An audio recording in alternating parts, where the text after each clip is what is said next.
Welcome to Weller Elementary. I'm John Wesley, I'm the superintendent of Sept City Schools. This is Laura Salver, our treasurer. We're here tonight to share a lot of information with all of you in regards to what the district is, finances, and how we try to plan to move forward with this next levy campaign. So it's a lot of information we plan to share with you tonight. I just want to say thanks. This gym reminds me of like an old 80s or 90s movie the way it's set up. Almost like Hoosiers or something. So always like being in this gym. It's kind of a cool set for me. So again, thanks everyone for being here. Since our levies failed back in November and last March were rejected by the community of voters, we have made reductions and continue to discuss how to move the district forward with our finances. We want to continue to collaborate with our community, have conversations, and share information with all of you, and give you an opportunity to ask us questions tonight as well. I'd like to just take a moment and introduce some of our administrative staff and school board members that are here to help answer questions at the end. I think our only school board member tonight is Allison Dirtball, our board president, back here at the back. We have several central office administrators, Chuck Kogel, who is our director of business operations, Sri Kalpi, who is our Director of Curriculum Instruction, Elementary Curriculum Instruction, Adam Trello over here to my right, Secondary Curriculum Instruction, Shane Morgan, our IT Technology Director, Dan Tarkey, Assistant Superintendent for the district, Becky Furby, Special Education Director, Tammy Durb, Special Student Services Director, and finally Sarah Swan, our Community Relations.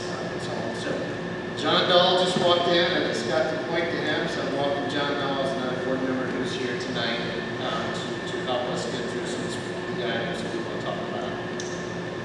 We have been sharing this now for over a year, and we always share with the public. This is a disclaimer. We've been sharing this at our board meetings, shared this again last night. Just to let you know, the information that we're presenting tonight is factual. We are permitted to share neutral factual information at any time throughout the district. We're also permitted to attend public meetings to present information about our district finances, activities, government actions, even an election or levy or bond issue is being discussed at the meeting. So that is kind of our purpose for tonight. So to start off, just to give you an idea, Laura and I will kind of bounce back and forth. She's in charge of the clicker, so if she gets it wrong, you can blame her. All I have to do is just kind of sit up here and present, but at some point she'll be up here presenting as well. So this is the question I'm asked the most whenever the district has a levy on the ballot. Tonight we're going to cover the main reasons why public school districts in Ohio have to ask taxpayers for additional funding every few years, as well as why several schools in particular has a levy request on the ballot for this coming November. So as a public school district, we are required to educate every student that walks into our doors. There are a number of requirements from the federal state government that public school districts must follow. And most of those come with little to no additional funding for districts our size or districts similar to Sept City Schools. This means including special education programs, career education programs and opportunities for older students. Other examples are state testing, College Credit Plus opportunities, gifted identification with our students, dyslexia screening, as well as associated training for teachers, and adding standalone financial literacy courses at the high school. And those are all mandates that are required by the state that we have to implement and put in without any additional funding. We also need to maintain a safe and effective transportation and learning environments for our students in all of our 13 buildings. I think sometimes people forget how big this district really is. We have 13 separate buildings where we have students who are participating in those buildings every day. Part of that with this is also looking at purchasing materials and goods for our buildings. And that's the whole purpose of this operating levy, is to look at our operating costs. And some of those purchases includes bus fuel, paper products, cleaning supplies, copy machines, electronic devices to manage our student data. And we'll have those systems in place and up and running. We're also dealing with aging facilities. It's kind of with my opening joke in this building a little bit. The average age of our facilities now are around 60 years old. We talk about maxing. We've been talking about maxing for a couple of years now. It's 101. So at some point, as a community, we're going to have to figure out how we want to address our aging facilities as we move forward as a community. Our schools are well known for going above and beyond the state's minimum requirements, which makes our district a great place for our students to learn. It's a great place to have families be here, their kids go through our school system. So we talk about support. So what does it mean to have the kind of supports and services and programming that makes our district great? Teaching and learning, both core classes and elective opportunities, we provide a wide variety of those opportunities for our students. Looking at appropriate staffing, maintaining reasonable class sizes, training staff members, buying curriculum materials, and classroom supplies are all an important part of what we do on a daily and annual basis. We offer college and career pathways that prepare our graduates to be responsible members of society and the workforce. We also provide counseling services supporting students' social and emotional well-being so that they are ready to learn. And those positions include our school counselors, our nurses, our school psychologists, our principals, and even our school resource officers. And it's important we find a way to continue to maintain that programming. Obviously, we have a lot of safety measures in place as well, not just the physical security of our facilities, but it's also the personnel that I just mentioned in the last few items I talked about as far as the safety and well-being of our students. Transportation, we transport over 7,000 students, public and private school students, to and from school each and every day. So I think that's a number that a lot of people don't understand. I get a lot of complaints and concerns about the drive-by. They see empty buses. It's all about timing. You know, I drove by a bus today. It was completely packed and full of our students. So we are transporting about 7,000 students on a daily basis. In addition to that, is to make sure we have operating support from our clerical positions. That includes coverages in our offices to make sure we have our offices staffed appropriately, and appropriate funding is needed to support all these programs and requirements. You can see from this slide just a few facts about the students that we serve. Our enrollment has stayed relatively steady over the last 15 years, between 8,000 and 8,400 students, but the needs of our students have changed over time.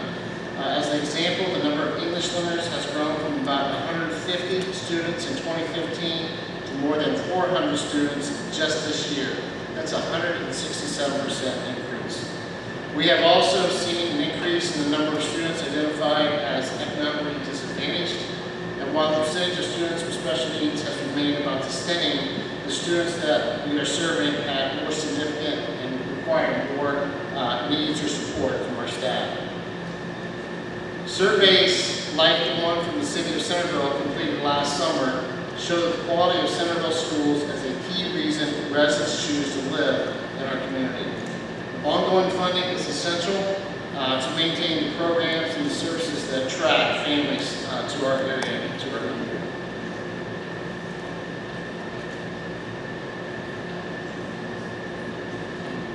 Good evening, everyone. I want to talk a little bit about our revenue sources and how those revenue sources remain relatively flat from one year to the next. So our general fund is made up of a few different sources. And first of all, I want to talk about the section there in the green. That is about 13% of our revenue comes from the state funding formula.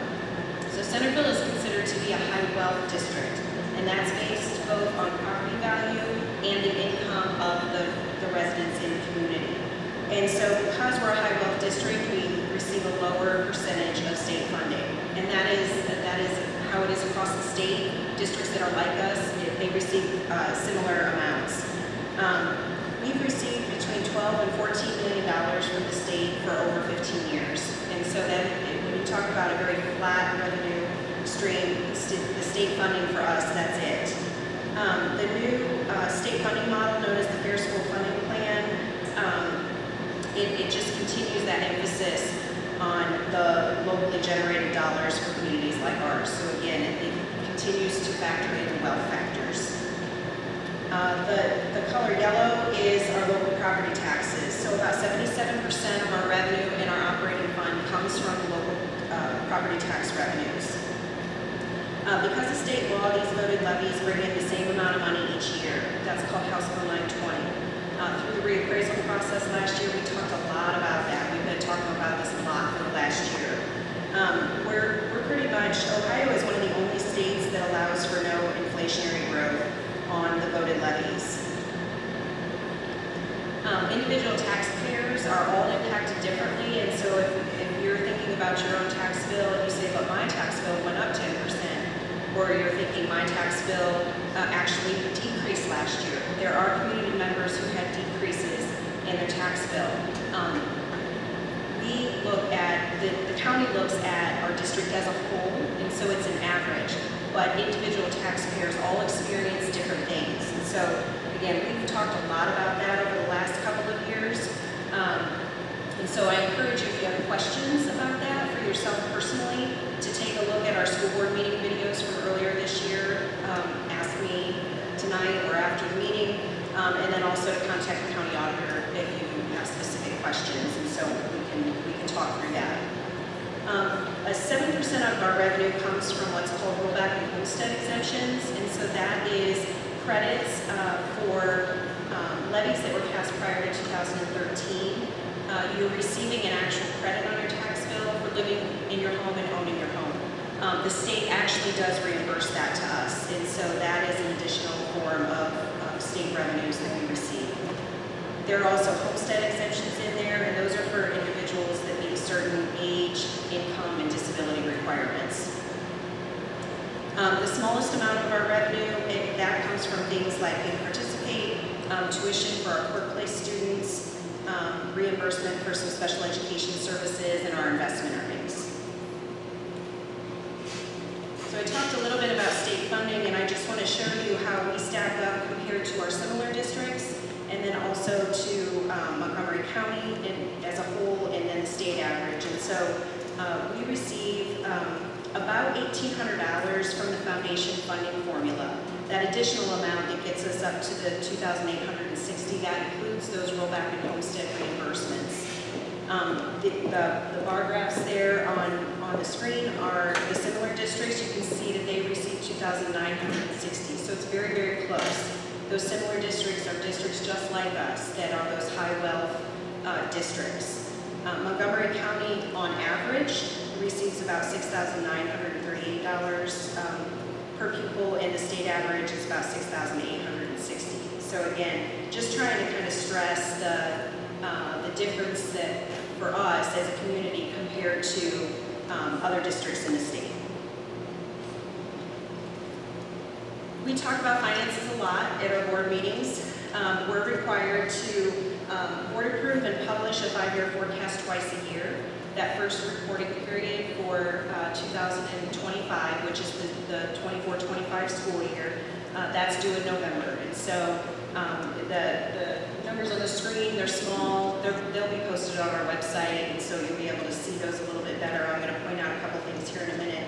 But this gives the state a snapshot of our current financial status and what's going to happen over the next 5 years. Fiscal year 24, we did end slightly better than what we projected. We actually deficit spent in fiscal year 23, which means that our expenses exceeded our revenues. That's typical for school districts at the end of a levy cycle, and that is really what triggers school districts to be back on the ballot, is when that deficit spending starts. But in 24, for a number of reasons, one being the reappraisal. Since the reappraisal was so high, I mentioned that the revenue stays flat from the voted levies, but we do receive some inside millage, and many of you have experienced an increase in your tax bill because of inside millage. And that is not a voted levy. That is something that everyone is taxed through the county. We also received higher than anticipated earnings on our investments. A lot of people say, well, what do you do with the money that you have left over at the end of the year? We invest that, and we make that work for the taxpayers to make sure that we're earning interest on those investments to try to maximize any revenue stream that we possibly can. And so those investment earnings, because the market has been good, and that's not the stock market, by the way, that we're very limited on what we can invest in, and it's very safe, secure things like CDs and treasuries by the U.S. government. Those earnings were very good in fiscal year 24. The other piece to fiscal year 24 is since the levy in November of 23 and the levy in March of 24 failed as a district, when those things happened last year, we did our very best to pull back on our department spending. Also, when we have people leave various positions mid-year, we tried our best to not have to fill those positions, just to try to reduce our costs. So all of those things allowed us to end with a balanced budget in 2024. But if you take a look at the future years, so the current year 25 and all the years to the right, you can see that in that yellow line, those are all negative numbers, and what that means is we're deficit spending, or projecting to deficit spend moving forward. Our projections include both phases of the reduction plan that the board approved last January that we have put into place. It also includes the financial impacts from our recent negotiations with the Centerville Classroom Teachers Association, which is a 0% increase to base salary for all employees for this current year and next year. And so that's important. That's an important piece to our financial projections because salaries compound year over year. So that is a great savings to the district in terms of just from a financial perspective. So from a projection standpoint, our cash balance, we do have cash right now, but each year that we deficit spend moving forward, we're going to get into that, and we can't operate like that forever. And so we have two choices. We can raise our, well, three technically. We can raise our revenue, we can reduce our expenses, or we can do a combination of both of those things. I think pictures are a little bit easier to understand, and so all of those numbers that were on that last slide, we put here into just a simple line chart to show you that our expenses, the red line, continue to go up with inflation. And so maintaining our current programs and things that we have in place today, that is the trajectory of the expenses for that, while the green line is our revenue. And again, our revenue is very, very flat for the reasons that I mentioned earlier about state funding and House Bill 920 and property taxes. So from a cash balance perspective, you can see that that falls off quickly as we move to the end of 2029.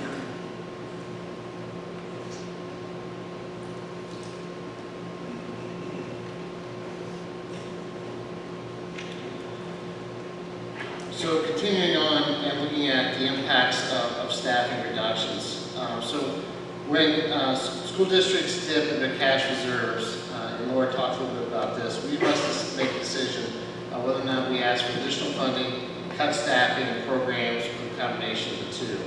After the November 2023 and the March 2024 levies failed, we made a number of reductions going into this school year. That has an impact on all of us in our buildings. We already run a very lean operation as demonstrated by the above averages in student and teacher and student and administration ratios. That means that we're asking our remaining staff to take on a lot more responsibilities within the district and to do more work than they currently have been doing over the last few years. After the November 2023 levy for more funding was rejected, we made some immediate reductions, which resulted in only a very small savings to our budget. It's difficult for us to make those major cuts in the middle of the school year. We can't go into the classroom and say we're going to reduce a teacher when we have a classroom that's already got 24, 26 students in that classroom, whatever number of students it might be. We limited new hires for open positions. We also limited substitutes for our support staff. We minimized overtime costs. We cut field trips unless they were required by a specific course. All these reductions are still in place today.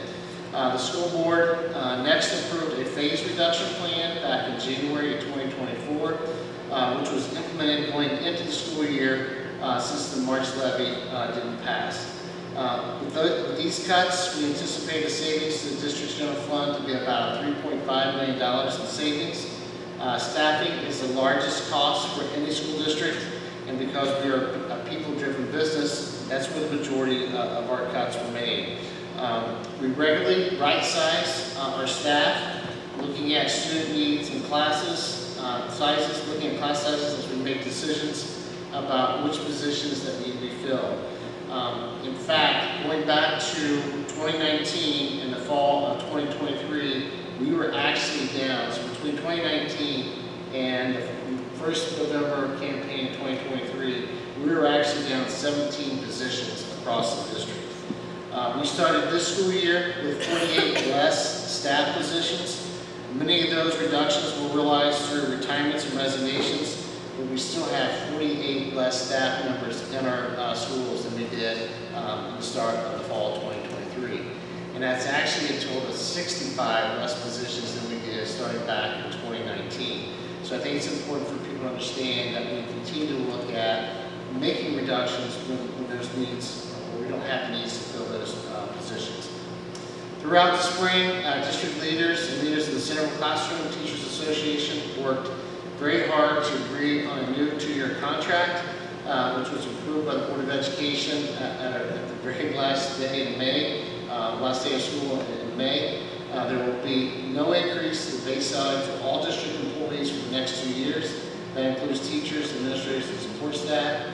Employees will receive a 1% stipend that will be capped up to a maximum of $1,000 that is not added to the base salary. These payments will not compound. They don't compound out in future years because we took a 0% freeze on our base. We also looked at professional development days. Those days were added to the calendar to help provide teacher training opportunities while reducing the need for substitute teachers.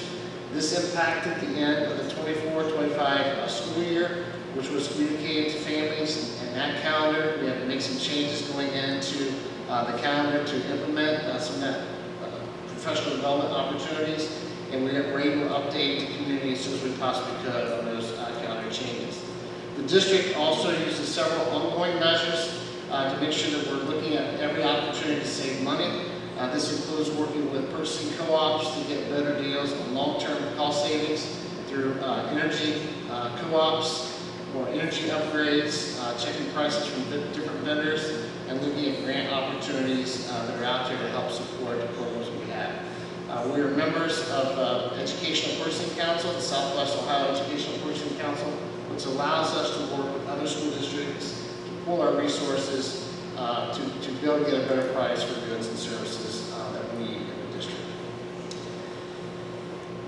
As most of you know, in early September, the school board approved a proposed reduction plan.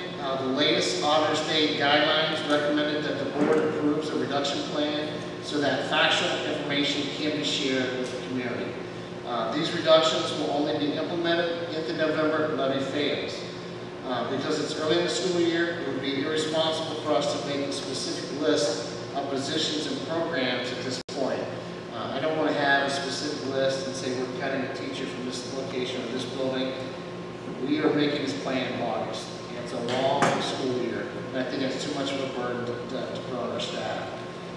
So this makes it very difficult to come up with an accurate cost savings figure for our proposed plan. As we get later into the year, we'll continue to evaluate retirements, resignations, student needs, and other circumstances like we do every year, and look at staffing reductions will be communicated as once those decisions are made. I can tell you we will look at all staffing positions, including teachers, support staff, and administrators. The November levy will provide additional funds toward all of our operating expenses and would help us reserve programming that we currently have in place. When we make reductions, that impacts our mission to empower, challenge, and support every learner to grow every day. Any reductions we make will have an impact on our students and an impact on our staff. We must follow state and federal mandates, so we have to evaluate the programs that we have and to move forward and beyond some of those core requirements to make sure that we're meeting those state standards or those federal requirements that are put upon districts. Another round of reductions will definitely affect the comprehensive support programs that we talked about earlier and the programs that we actually offer within the district.